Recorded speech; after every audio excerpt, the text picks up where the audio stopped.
தியானிக்க போகிறோம். நம் சகோதரர் பிரவீன் அவர்கள் வந்து இந்த சங்கீதத்திலிருந்து கொஞ்சம் காரியங்களை நமக்கு பேசுவார். ஜெபத்தோடு நாம் கேட்போம்.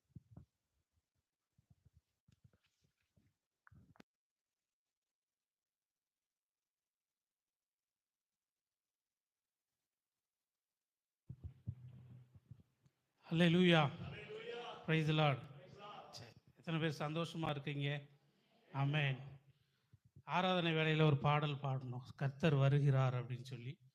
நிச்சயமா ஆண்டவர் நம்முடைய பிரச்சனைகளை மாற்றும்படி வந்திருக்கிறார். ஹல்லேலூயா. அந்த பாடலை எனக்கு தனிப்பட்ட முறையில் மிகவும் ஆசீர்வாதமாக இருந்தது. இப்போ நம்ம வாசித்த சங்கீதத்தின் பகுதி எடுத்துக்கொள்வோம். 134. அதை ஒரு முறை ஒருவர் மட்டும் அதை வாசிங்க இன்னொரு தடவை.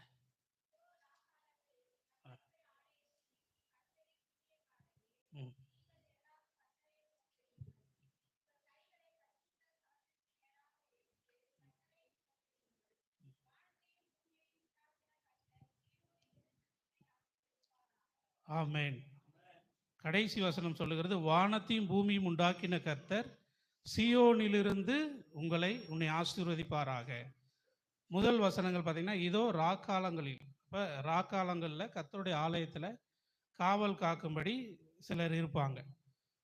அவர்களை பார்த்து நீங்கள் கர்த்தரை ஸ்தோத்திரீங்கள், உங்கள் கைகளை பரிசுத்த ஸ்தலத்திற்கு நேராக எடுத்து ஸ்தோத்திரீங்கள், கர்த்தருக்கு நன்றி சொல்லுதுன்னு சொல்லிட்டு கர்த்தர் எங்கேருந்து ஆசீர்வதிப்பாராமா? சியோனிலிருந்து ஆசீர்வதிப்பார். சரி, அதுக்கு முன்னாடி இந்த சங்கீதத்தை பற்றி நான் ஒரு சில காரியங்களை சொல்லிடுறேன். 119 தான் இருக்கிறதுலே பெரிய சங்கீதம். அதுக்கப்புறம் 120வது சங்கீதத்திலிருந்து இந்த 134வது சங்கீதம் வரைக்கும் மொத்தம் 15 அதிகாரங்கள் இருக்கும். அதுக்கு இங்கிலீஷில் என்ன சொல்லுவாங்கன்னா, த அசன்ஸ், த சாங் ஆஃப் அசன்ஸ் அப்படின்னு சொல்லுவாங்க. உயர்த்தி பாடுகிற ஒரு சங்கீதம். தமிழில் அது என்னென்னா ஆரோகண சங்கீதம். இதில் பார்த்தீங்கன்னா இந்த 15 அதிகாரங்களும் ஆரோகண சங்கீதம் அப்படின்னு எழுதியிருக்கும். இதில் ஒரு சில 122, 124, 131, 33 இது எல்லாத்தையும் யார் பாடினா தாவீது பாடியிருக்காரு. சாலமோன் 127வது சங்கீதத்தை சாலமோன் பாடியிருப்பார். இந்த 15 சங்கீதங்களும் எப்போ இதை பாடுவாங்க அப்படின்னா, அதாவது பில்கிரிம் சாங்ஸ் அப்படின்வாங்க, யாத்திரை பாடல்கள். ஏன்னா தேவாலயம், எருசலேமில் ஒரு தேவாலயம் இருந்துச்சு இல்லையா, நம்ம எல்லாருக்கும் தெரியும். அந்த தேவாலயத்தை வருஷத்தில் 3 முறை அவங்க போய் அங்கே வந்து பண்டிகைகளை அனுசரிப்பாங்க. அந்த வருஷத்துக்கு 3 முறை எருசலேமில் இருக்கிறவங்களும் அதை சுற்றியுள்ள தேசங்களில், தூர தேசத்தில் இருந்தாலும் அவங்க அங்கேருந்து பயணம் பண்ணி எருசலேமுக்கு வரும்போது வருகிற வழியில் பாடிக்கிட்டே வர்ற சங்கீதம் தான் இந்த யாத்திரை. இந்த 15 அதிகாரங்களும் அந்த பயணத்தின் போது பாடக்கூடிய சங்கீதம். இந்த சாலமோனுடைய சங்கீதத்து 127 இருக்குது இல்லைங்களா, அதில் இருந்து அதுக்கு முன்னாடி 7 அதிகாரமும் அதற்கு அப்புறம் 7 அதிகாரமும் கவுண்ட் பண்ணி பார்த்தீங்கன்னா மொத்தம் 15 அதிகாரம் இருக்கும். இந்த 7 வந்து யாவே அப்படின்ற பரிபூர்ணத்தை குறிக்கக்கூடிய ஒரு செயலை அவங்க வச்சு இதை பாடிட்டு இருக்கிறாங்க. விசேஷமாக இன்றைக்கி நம்ம என்ன பார்க்க போகிறோம்னா, கர்த்தர் சியோனிலிருந்து உன்னை ஆசீர்வதிப்பார். வானத்தையும் பூமியும் உண்டாக்கின கர்த்தர் சியோனிலிருந்து உன்னை ஆசீர்வதிப்பார். கர்த்தருக்கு நம்மளுக்கு பெரிய விஷயம் வந்து வானம் பூமி இதெல்லாம் கர்த்தர் தான் படைச்சிருக்கிறார் இல்லையா. எவ்வளோ பெரிய காரியமாக இருந்தாலும் கர்த்தர் விரும்புகிற ஸ்தலம் அதுதான் அந்த சியோன். சியோன்னா என்னன்னு யாருக்காவது தெரியுமா? சியோன் எங்கே இருக்குன்னு தெரியுமா? அதுக்கு முந்தின அதிகாரங்கள் நம்ம படிச்சிருக்கிறோம் பார்த்தீங்களா. 133ல் சகோதரர்கள் ஒருமித்து வாசம் பண்ணுகிறது எத்தனை நன்மையும் இன்பமுமானது. 3வது வசனம், எர்மோன் மேலும் சியோன் பர்வதங்கள் மேலும் இறங்கும் பனிக்கு ஒப்பாக இருக்கிறது. அப்படின்னா சியோன் பர்வதங்கள் அப்படின்றது மலைகள். சியோன்னா எருசலேம். எருசலேமை வந்து ஆண்டவர் ஒரு செல்ல பெயர்னு சொல்லலாம். அவர் பிரியமாக கூப்பிடுறது சியோன் குமாரே அப்படின்னு கூப்பிடுவார். அப்படி கூப்பிட்டாருன்னா அது எருசலேமை அவர் ரொம்ப பிரியமாக சொல்லக்கூடிய ஒரு பெயர் தான் அந்த சியோன். சரி, சங்கீதம். சரி, இந்த சியோனோட ஒரு 3 விஷயத்தை நான் சொல்லிடுறேன். 125வது சங்கீதத்தில் முதல் வசனத்தை வாசிங்க.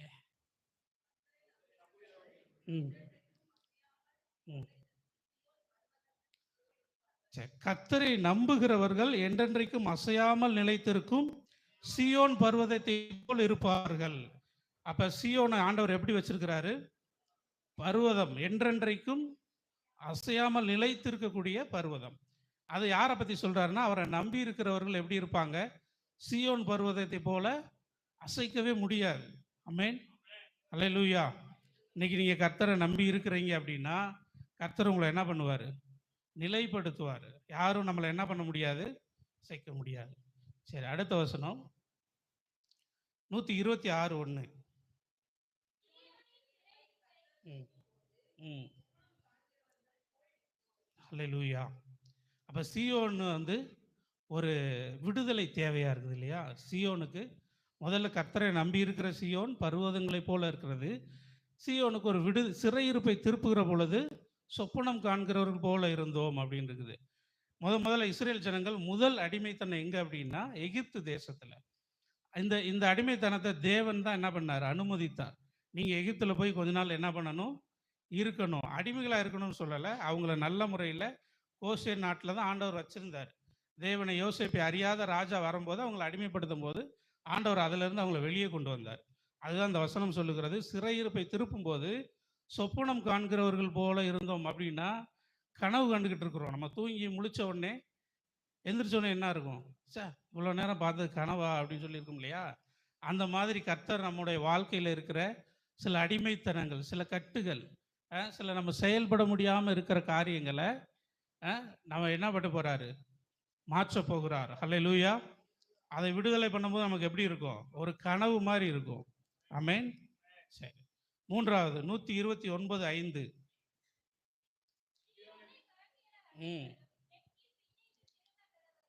ஹல்லேலூயா. சீயோனை பகைக்கிற அனைவரும் வெட்கி பின்னிட்டு திரும்ப கடவுள். இது மூன்றுமே தேவன் சீயோனுக்கு சொல்லுகிற ஆசீர்வாதம். கர்த்தரை நம்பி இருக்கிற ஜனங்களுக்கு. இன்றைக்கு நம்மை பகைக்கிற ஜனங்களுக்கு ஆண்டவர் என்ன பண்ணுவார்?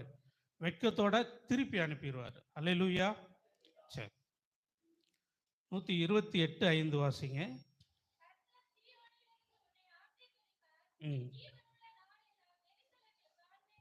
ஆமென். இது ரெண்டுமே ஒன்று தான். சீயோன், எருசலேம் ரெண்டு ஒன்று. 134:3.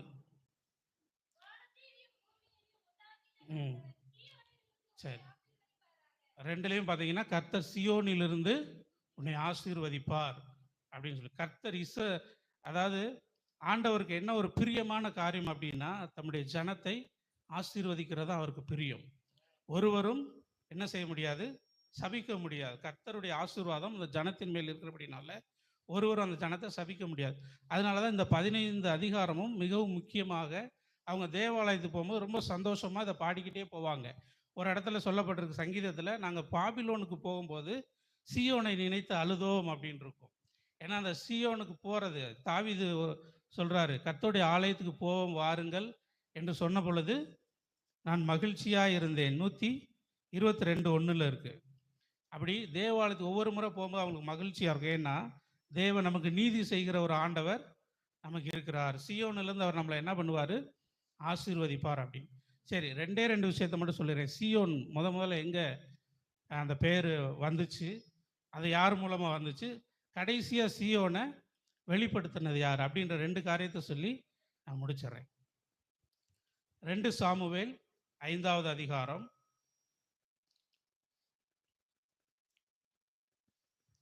5 முதல் 10 வசனங்கள்.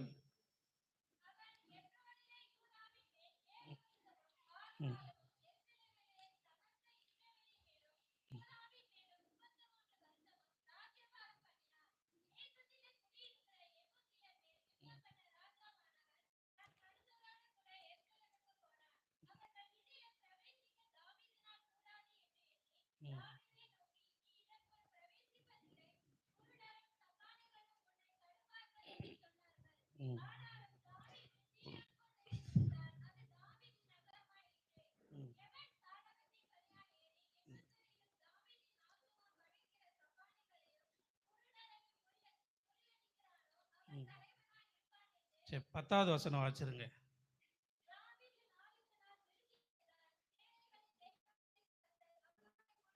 ஆமென். அல்லேலூயா.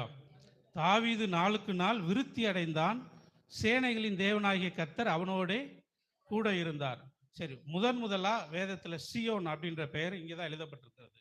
இது இதுக்கு பேர் இது வந்து எருசலேமை அதற்கு முன்பதாக சியோன் அப்படின்னு அந்த இடத்துல சொல்லியிருக்கிறாங்க. தாவீது வந்து முழு இஸ்ரவேலுக்கும் ராஜாவாகிறார். முதல்ல தாவீது மேல அபிஷேகம் இருந்துச்சு. யூத கோத்திரத்துக்கு மட்டும் ராஜாவா இருந்தாரு.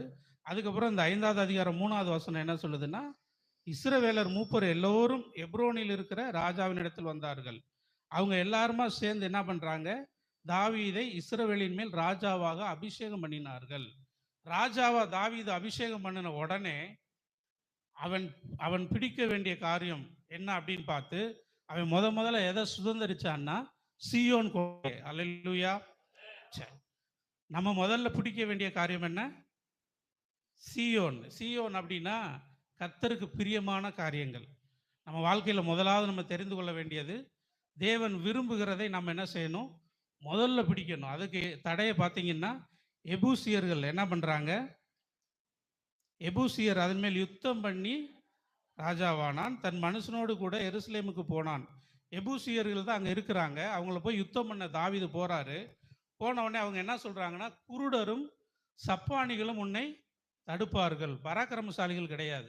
நீங்க ஆண்டவருக்குரிய காரியங்களை பிடிக்கணும், நல்லா ஆண்ட கர்த்தருக்காக பிரியமா இருக்கணும்னு நினைக்கும் போது அதை தடை பண்ணுகிறது என்ன தெரியுமா? குருடரும் சப்பானிகளும். குருடர்கள் அப்படின்னா அவங்களால என்ன செய்ய முடியாது? பார்க்கவே முடியாது. சப்பானிகளால நடக்க முடியாது. ஒரு ஒரு விசுவாச தரிசன பார்வை இல்லாமல் ஒரு நல்ல ஒரு என்ன சொல்ற நடக்க முடியாது அப்படின்னா முடியாது. முன்னோக்கி போக விடாம நம்மை தடை பண்ணுகிற காரியங்கள். ஆவிக்குரிய ரீதியா நம்ம என்ன பண்ணோம்? இப்படிப்பட்ட காரியங்கள் நம்மை தடை பண்ணி மனசை என்ன பண்றாங்கன்னா மட்டுப்படுத்துறாங்க. தொடர்ந்து போக முடியாது. நீ அங்க போனேன்னா உன்னை இவங்க என்ன செய்வாங்க? தடுப்பாங்க அப்படின்னு சொன்னோடனே தாவீது அப்படியா அப்படின்ட்டு வீட்டிலேயே அவர் உட்காரல. அவர் என்ன பண்ணாரு? ஆனாலும் தாவீது சீயோன் கோட்டையை பிடித்தான். அது தாவீதின் நகரம் ஆயிற்று. அல்லேலூயா. இன்னைக்கு நம்ம என்ன செய்யணும்? இந்த சீயோனுக்குரிய காரியங்களை முன்னேறி பிடிக்க முற்படணும். ஆமென். அது தாவீதின் நகரம் ஆயிற்று. அடுத்த வசனம் பார்த்தீங்கன்னா, 9வது வசனம், அந்த கோட்டையிலே தாவீது வாசம் பண்ணி. தாவீது அதை பிடிச்சிட்டு அதை விட்டுட்டு போகலாம். அங்க என்ன பண்றாரு? வாசம் பண்றாரு. அங்க தங்கி இருக்கணும். ஆமென். அல்லேலூயா. அதுக்கு அடுத்து தாவீது நாளுக்கு நாள் விருத்தி அடைந்தான். முதலாவது நீங்க கர்த்தருடைய காரியங்களை, தேவன் விரும்புகிறவைகளை பிடிக்க வேண்டும். ஆமென். 2வது அங்கே வாசம் பண்ண வேண்டும், அங்கே தங்கி இருக்க வேண்டும். 3வது என்ன நடக்கும் அப்படின்னா, ஆட்டோமேட்டிக்கா ஒரு விருத்தி உண்டாகும். அல்லேலூயா. விருத்தி அடைந்தான். சேனைகளின் தேவனாய கர்த்தர் அவனோடு கூட இருந்தார். ஆமென். அடுத்து இங்கதான் சீயோனுடைய துவக்கம். இப்படிதான் இந்த சீயோன் ஆரம்பிக்குது. சரி, கடைசி யோவான் எழுதின சுவிசேஷ புஸ்தகம் 12வது அதிகாரம்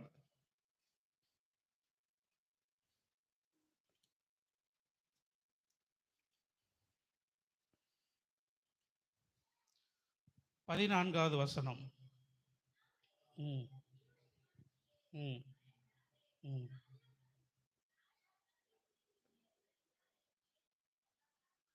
ஆமென். போதும்.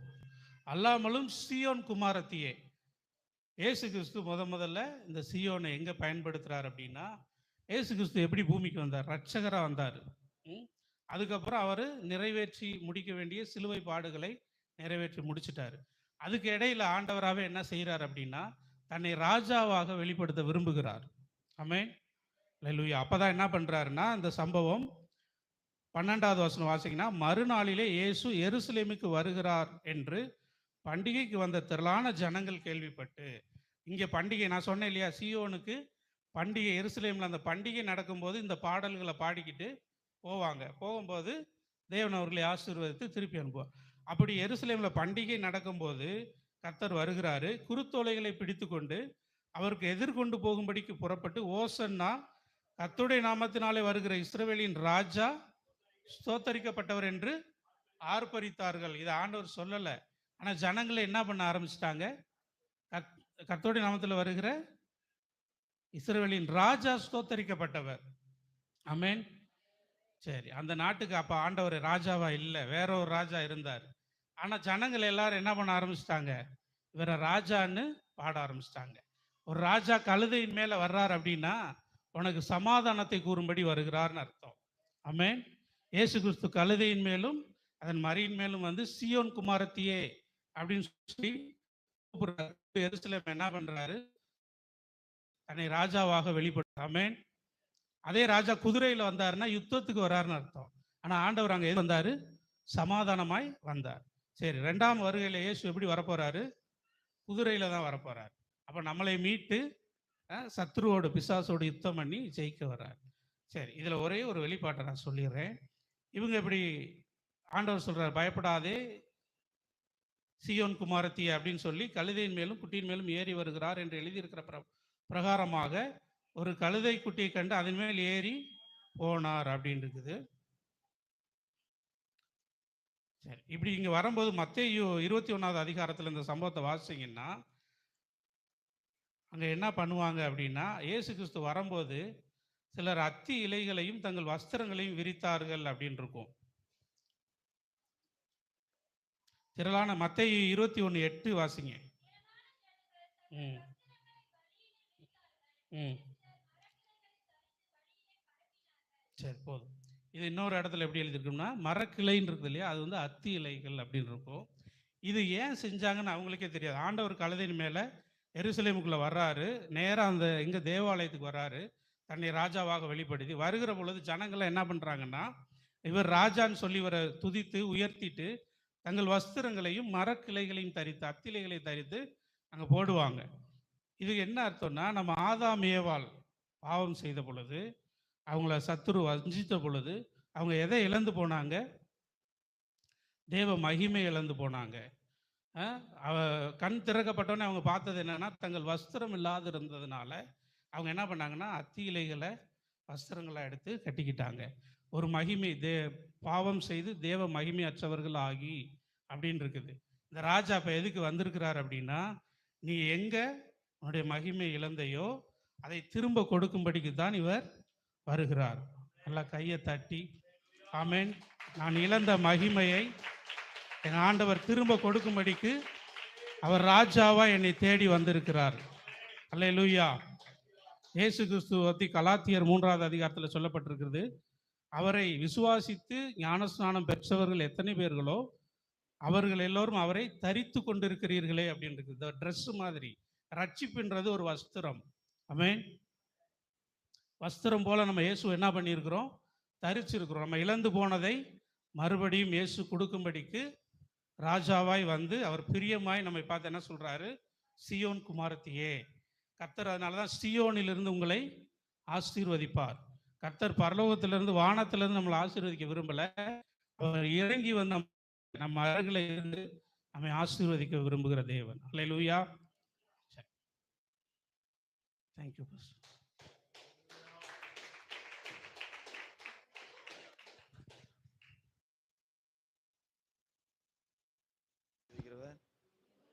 அந்த பாக்கியவான்கள் நீங்கள் நான் தான். நம்ம ஆசீர்வாதம்லாம் இங்க இருந்து வர்றதில்லை. இங்க பக்கத்துல ஒருத்தர் வந்து இப்ப குரு எனக்கு தரணும்னா கூட அங்க இருந்து சொல்லி வரும். அது அது ரொம்ப நேர்த்தியானது, விசேஷமானது. ஆமென். அதனால அதுல ஒரு வார்த்தை, அழகான ஒரு வார்த்தை, அந்த சியோன் அப்படிங்கிற வார்த்தை பிரியமான. ஆமென். ஆண்டவர் சொல்றார், நீ எனக்கு பிரியமான பிள்ளை அல்லவோ. நம்மெல்லாம் ஆண்டவருக்கு சொல்லுங்க, பிரியமான பிள்ளை. யோசேப்பு அவங்க அப்பாவுக்கு, அதனால யோசேப்புக்கு யாக்கோப்பு என்னெல்லாம் கொடுத்தாரு? உள்ளதுலேயே பெஸ்டானதை கொடுத்தார். நீங்க பிரியமான பிள்ளைகளா இருந்தா என்ன செய்வீங்க? பெஸ்டானதை வாங்குவீங்க, பெஸ்டான சாட்சி சொல்லுவீங்க. ஆமென் சொல்லுங்க. அல்லேலூயா. உண்மையிலே அது அந்த இடத்துல பாருங்க, அந்த ஆரோகண சங்கீதங்களை பாடி கர்த்தரை உயர்த்தும் போது உள்ளதுல ரொம்ப ஹையஸ்டா அவங்கள தான் ஆண்டவர் போறவங்க பாடி